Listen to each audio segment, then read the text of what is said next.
Ilagak sa Panginoon ang pasan.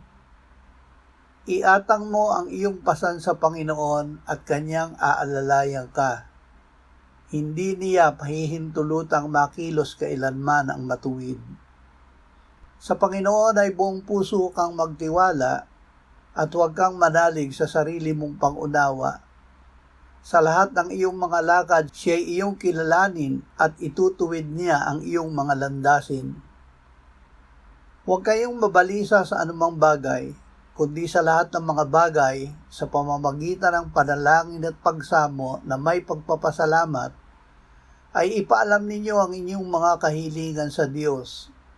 At ang kapayapaan ng Diyos na hindi maabot ng pag-iisip, ang mag-iingat ng inyong mga puso at mga pag-iisip kay Kristo Jesus. Ilagak ninyo sa Kanya ang lahat ng inyong kabalisahan, sapagkat siya'y nagmamalasakit sa inyo. Ama, bigyan mo kami ng kamalayan kapag may dumarating na kabalisahan upang ito ay agad naming ilagak sa iyo. Amen.